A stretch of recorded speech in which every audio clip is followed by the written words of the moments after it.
Perspective is key. It's how we individually see our story. This is a story about myself and my sister through the perspective of my own as well as her own. There have been many, many moments in my life that have shaped who I, Emily Rose Cooper, am today. There have been many moments of grace, of joy, of trials and tribulations, everything in between. Yet when asked to draft a story about me, one moment in particular spoke to me.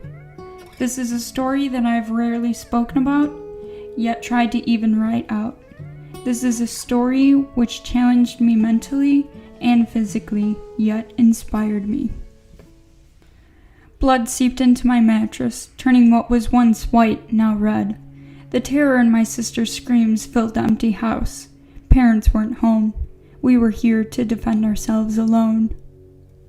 Our old house was small, quaint. It was a house that turned into a home quickly after my parents filled it with myself and my sister. My sister and I's room shared a thin wall adjacent to one another.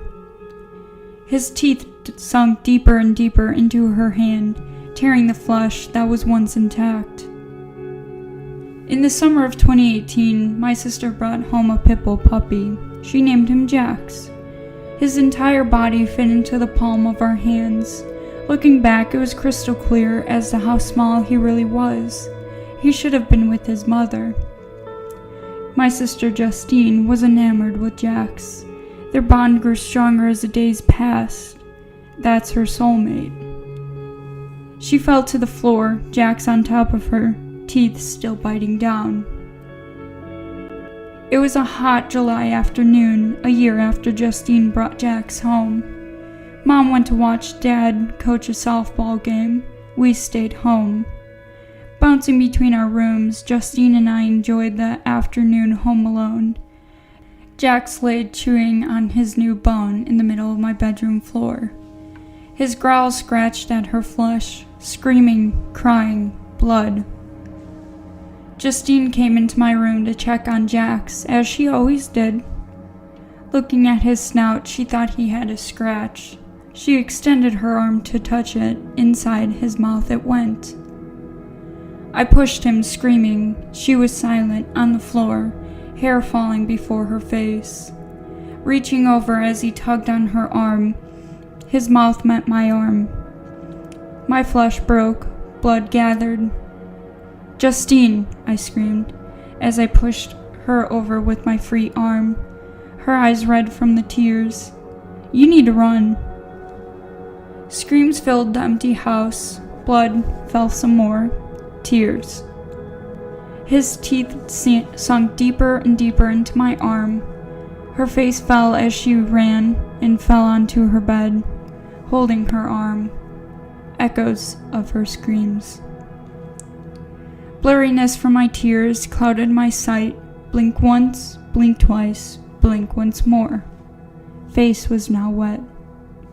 His growls grew louder as I fell to my bed, blood splattered, Jax on top of me. He sneered as his eyes met mine. My free arm's fist met his nose, his grip loosened. I ran, he ran. I slammed the door. The old door of my room was known to never shut, always creaking open. This time, though, it was shut for good. I heard the terror of my sister's voice coming from one end. I heard anger from Jax behind the door from the other end. I reached for my phone in my pocket, fingers fumbling, trying to find it. I bent over as the phone sat in my shaking hand. I dialed 911. In and out, I felt the blood and adrenaline fuel me. "Ma'am, you need to stay calm," the operator said. The police were on their way. I picked Justine up from her bed, throwing her free arm over my shoulder. The anger from Jax still sang behind the closed doors. Paws scratched the door that separated us. We walked outside. I shut the door. Our blood splattered everywhere we touched. I called Mom. No luck. Moments later, the police walked up to our front door. Their faces dropped as they saw the two of us in the backyard. I slowly opened the door, looking around. The house had fallen silent. I took one step inside and looked around again, running to the front door. I was greeted with a subtle smile where I replayed the events in my head as I told the 2 officers to inform them that Jax was still inside the house. I rejoined Justine in the back deck as the officers carried a net inside our house and made their way up the stairs. I called Mom again, no luck. Justine called, no luck. For a few moments we sat shaking in silence. The police made their way down the stairs, no luck. They left. The world stopped. My phone buzzed. Mother, it said. I jumped. Mom, where are you? You need to come home right now. We need to go to the hospital. Her voice fell, terror from the other end. We spent that night in the ER. My sister was in one room with our dad. I was in another room down the hall with our mom. Jax was still locked away in my room. The doctors kept their cool as they stuck needles through our wounds. Mom cried. I gave her a soft smile. After hours of laying in a hospital bed, we finally made it home. I hugged Justine as we walked into the dark house. Mom, the brave lady that she is, walked into my room where Jax was left. She took him outside, Justine and I standing back. Mom slept with me that night. I didn't sleep. I stared at my ceiling, silently crying. The following morning, I spent time erasing the blood from the walls. I tossed my shirt that was covered in blood. That summer, I experienced heartbreak. Little did I know the winter would be worse. Jax met my flesh a few more times, but I insisted that we do everything that we could to keep him in our home. My arm, back, and right breast contained scars from him. Though he hurt me, I couldn't bring myself to hate or to resent him. I still can't, even years later. After the final attack following New Year's 2019 and the passing of our other dog, Justine and Mom took Jax to say their final goodbyes. His black muzzle covered his mouth. He was scared. I opened the back door from Mom's car, where he sat. I reached my hand to pet his ear. Tears, more tears, yells. I couldn't do it. Dad touched my shoulder. His head relaxed on mine. I know, he said. I know. No one is ever prepared for love, horror, or even heartbreak like this. That was one of the hardest things my sister and I ever experienced. We don't talk about it much as a family. Looking at photos is too hard. I keep a photo of both of them with me everywhere I go. Every year around New Year's, I cry. Many people disapprove of owning a pit bull, many poking the fun at the karma we endured. Through it all, though, I would relive it again in a heartbeat to see Jax one more time. For my sister to smile as brightly as she did when he was around. He hurt us, but we hurt him worse. This was a moment in my life that sculpted the person I am today. Even years later, when I am reminded of Jax, I realize how important he was to the person I am today.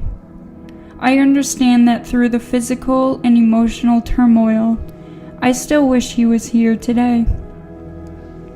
This experience made me recognize that I'm a person who looks at the good, the greater good, in almost every situation. It shaped my character, how I act, and even how I react to life, how I care and love others beyond the surface. Jax in this experience taught me more than I even realized, even things I'm still learning today. He showed me I'm the person who cares, who loves. This was just another example of that. Jax, dude, the nickname I gave you the moment I named you. I was scared and so were you, my forever baby. You were so full of energy, of life. You were always chasing your tail in your racetrack in the backyard.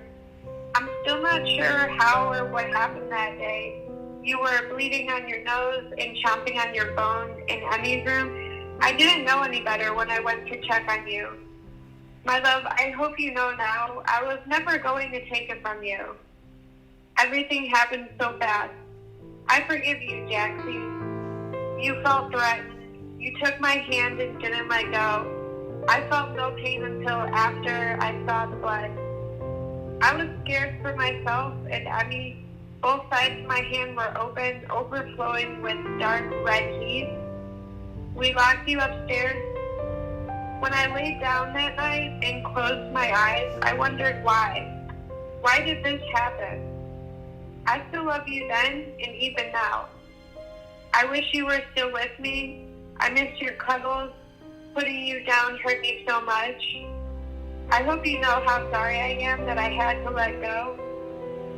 And a piece of me went with you that day. I love you forever, Jaxie. July 9th, 2018 will haunt us both for the rest of our days. Any slight aggression from a dog panics us, worries us. Yet it sticks so dearly to our hearts because of love. The love we all shared with Jack stretches beyond the pain caused. He taught us love even through the emotional and physical pain. It's a hard memory to swallow, something hard for us to discuss. It lives with us, through us, and beyond us. Are we the real heroes? Or is this just what we are told?